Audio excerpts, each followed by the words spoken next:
โดยสบายดีน้องชื่อไอ้น้ำศรีสมบัติเป็นนักศึกษาจากวิทยาลัยวิทยาศาสตร์สุขภาพธรรมศาสตร์มื้อนี้จะมาสาธิตเกี่ยวกับหัตถการพันบาดแผลเนาะสบายดีซื้อแม่ได้เด้ซื้อโอซี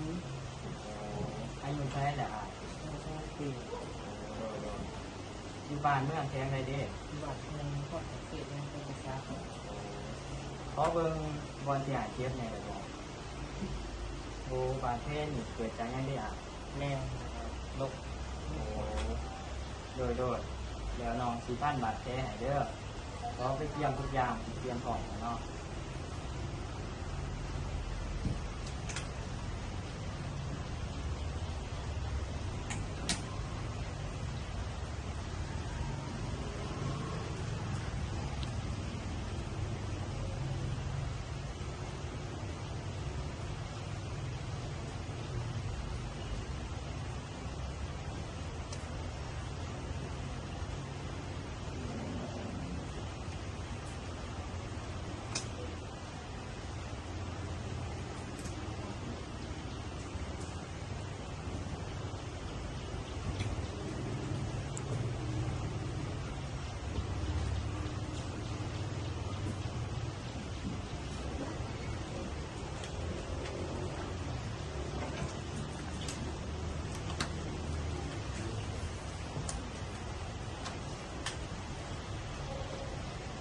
ก่อนที่เขาจะพันบาดแผลเขาจะบอกจุดประสงค์ในการพันบาดแผลกันเนาะ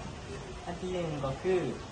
ช่วยป้องกันบาดแผลจากเชื้อโรคเชื้อพยาธิให้สะอาดเนาะสองก็คือป้องกันจาก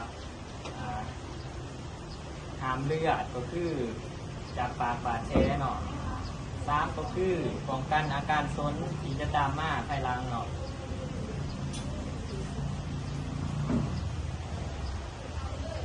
ถ้าหากว่าบาดแผลเพ่งตึงเกินไปเป็นให้บอกเด้อ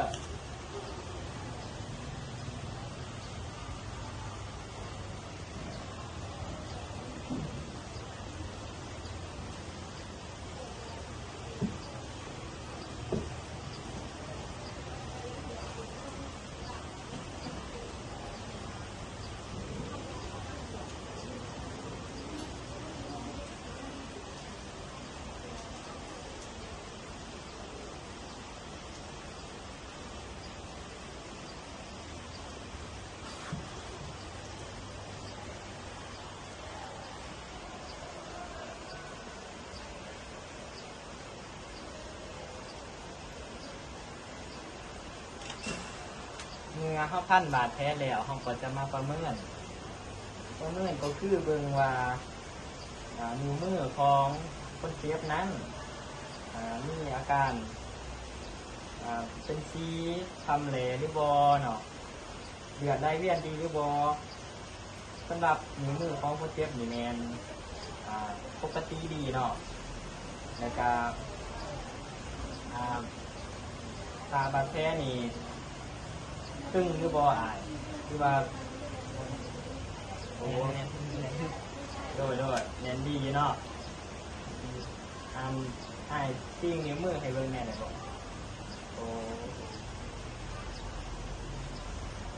ก็จะแล้วเลยเนาะ